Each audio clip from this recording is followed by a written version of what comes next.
নমস্কার বন্ধুরা, ডলি রন্ধনশালায় সবাইকে স্বাগত। আর আজকে তোমাদের সাথে শেয়ার করব দারুণ একটা নিরামিষ রেসিপি, আমাদের সবার প্রিয় শুক্তো রেসিপি।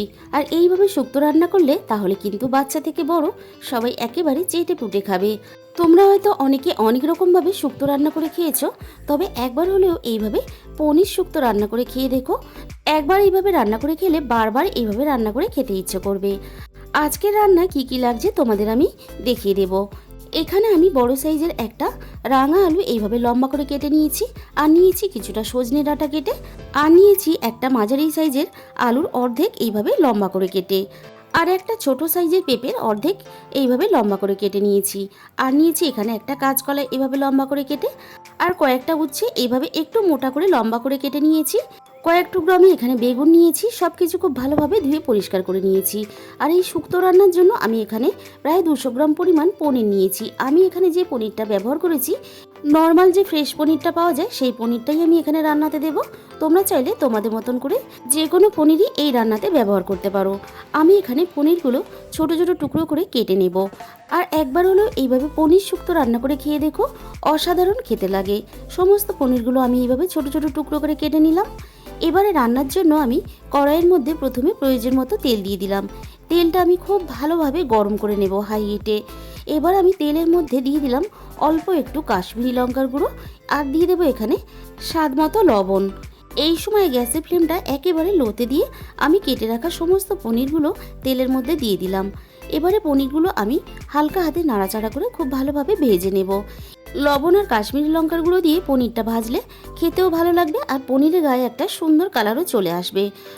আর শুক্তোর মধ্যে পনিরগুলো দেওয়ার পরে দেখতেও ভালো লাগবে। পনিরগুলো আমার এখানে ভাজা রেডি হয়ে গেছে। এর থেকে বেশি আমি আর লালচে করে ভাজবো না। এবার পনিরগুলো আমি কড়াই থেকে তুলে নেব। সমস্ত পনিরগুলো আমি কড়াই থেকে তুলে নিলাম। এরপর ওই একই তেলের মধ্যে আমি আরও প্রয়োজন মতন রান্নার জন্য তেল দিয়ে দিলাম। এখানে আমি একটু তেলের পরিমাণটা বেশি দিলাম, কারণ এই তেলের মধ্যেই আমি সমস্ত সবজিগুলো একসাথে ভেজে রেডি করে নেব। প্রথমে আমি দিয়ে দিলাম কেটে রাখা আলু, আর দিয়ে দিলাম এখানে কেটে রাখা পেঁপেগুলো। এবারে আলু আর পেঁপে একসাথে নাড়াচাড়া করে প্রথমে আমি ভেজে নেব। আলু আর পেঁপে যেহেতু একটু সিদ্ধ হতে সময় লাগবে, তাই আলু পেঁপে একসাথে আমি খুব ভালোভাবে আমি ভেজে রেডি করে নেব। আলু পেঁপে আমার ভাজা রেডি হয়ে গেছে। এরপর এখানে আমি কেটে রাখা রাঙা আলুগুলো দিয়ে দিলাম। আমি এখানে একের পর এক এইভাবে সবজিগুলো দিয়ে ভাজতে থাকবো। তোমরা যদি চাও কিন্তু আলাদা করে ভেজে নিতে পারো। এরপরে আমি এখানে কেটে রাখা কাঁচকলাগুলো দিয়ে দিলাম। আবারও আমি একসাথে সব কিছু ভালোভাবে নাড়াচাড়া করে ভেজে নেব। তাহলে বন্ধুরা, আজকের রেসিপিটা দেখার পরে তোমাদের যদি ভালো লেগে থাকে অবশ্যই ভিডিওতে একটা লাইক করো, আর প্রচুর প্রচুর শেয়ার করো। আর যে সমস্ত নতুন বন্ধুরা এখনও পর্যন্ত আমার চ্যানেলটাকে সাবস্ক্রাইব করেনি, চ্যানেলটাকে সাবস্ক্রাইব করে পাশে থাকা বেল আইকনটা অল করে দিও, যাতে আমি কোনো নতুন রেসিপি আপলোড করলে সবার আগে তোমার কাছে পৌঁছায়। এবার আমি কেটে রাখা ডাঁটাগুলো দিয়ে দিলাম, আর সাথে স্বাদ মতো লবণ দিয়ে দিলাম। আবারও আমি সমস্ত সবজি একসাথে নাড়াচাড়া করে ভেজে নেব। এভাবে একসাথে লবণ দিয়ে সমস্ত সবজি ভাজলে তাহলে প্রতিটা সবজির ভেতর পর্যন্ত লবণটা সমানভাবে চলে যাবে। সবজিগুলো আমি খুব ভালোভাবে নাড়াচাড়া করে ভেজে নিয়েছি। এর থেকে বেশি আমি আর সবজি ভাজবো না। এবার সমস্ত সবজিগুলো আমি কড়াই থেকে নামিয়ে নেব। ওই একই তেলের মধ্যে আমি কেটে রাখা উচ্ছেগুলো দিয়ে দিলাম। এবারে আমি উচ্ছের মধ্যে দিয়ে দেব স্বাদ মতো লবণ, আর দিয়ে দেবো এখানে সামান্য পরিমাণ একটু হলুদ গুঁড়ো। আর উচ্ছে ভাজতে যেহেতু একটু সময় লাগে, লবণ আর হলুদ দিয়ে উচ্ছে ভাজলে উচ্ছেটাও বেশ সুন্দরভাবে তাড়াতাড়ি নরম হয়ে আসবে, আর উচ্ছের গায়ে একটা সুন্দর ভাজার কালার চলে আসবে। সেটা ভাজার জন্য আমার আরও একটু তেলের প্রয়োজন, তাই আমি একটু তেল দিয়ে দিলাম। এবারে উচ্ছেটাকে খুব ভালোভাবে নাড়াচাড়া করে ভেজে নেব।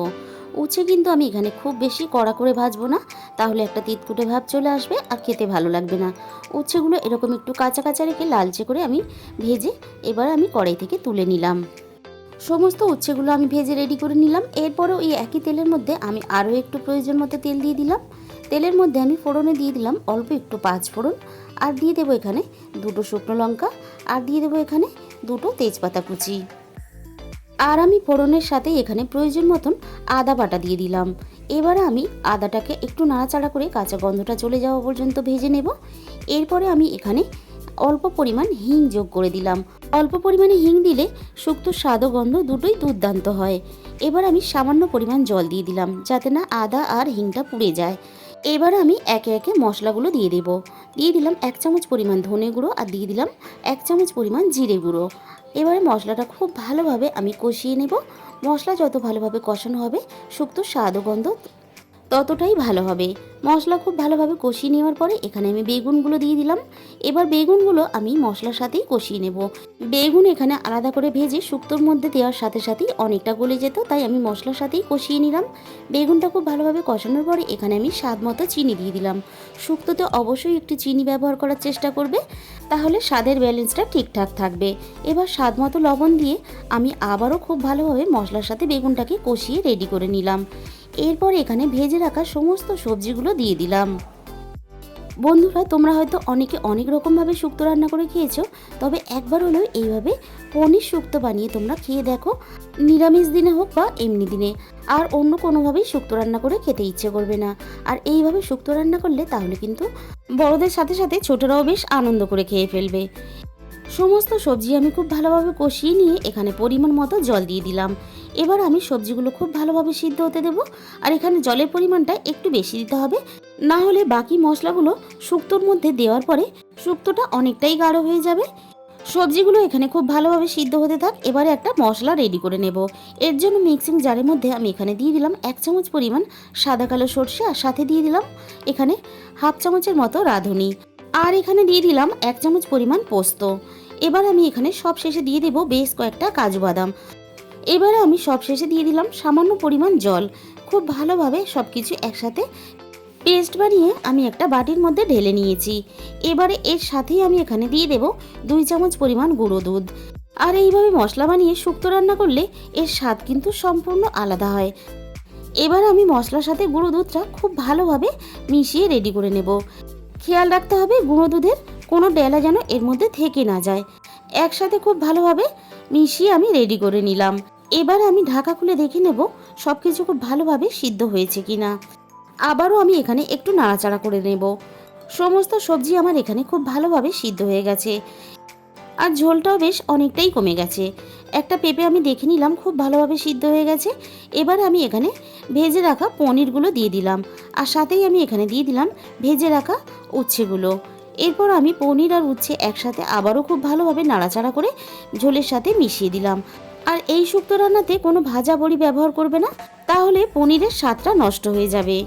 সব কিছু খুব ভালোভাবে মিশিয়ে দেওয়ার পরে এখানে আমি বেটে রাখা মশলাটা দিয়ে দিলাম, আর তার সাথেই আমি এখানে মশলার বাটি ধোয়া একটু জল দিয়ে দিলাম।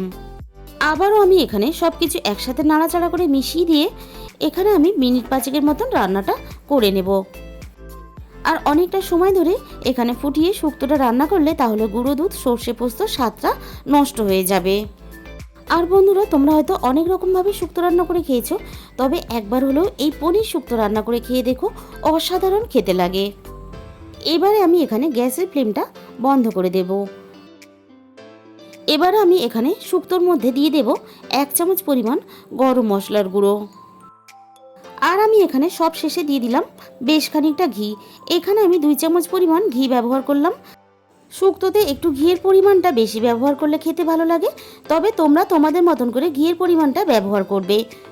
ঘি আর গরম মশলাটা খুব ভালোভাবে একসাথে নাড়াচাড়া করে আমি মিশিয়ে এখানে স্ট্যান্ডিং টাইমে 5 মিনিটের জন্য ঢাকা দিয়ে দিলাম। প্রথম পাতে গরম গরম ভাতের সাথে খাওয়ার জন্য তৈরি হয়ে গেল দারুণ স্বাদের পনির শুক্তো রেসিপি। তাহলে বন্ধুরা, আজকের ভিডিওটা এই পর্যন্ত। দেখা হবে অন্য কোনো ভিডিওর সাথে। আর তোমাদের মূল্যবান সময় দিয়ে আমার এতক্ষণ রেসিপিটা দেখার জন্য তোমাদের সবাইকে অসংখ্য ধন্যবাদ।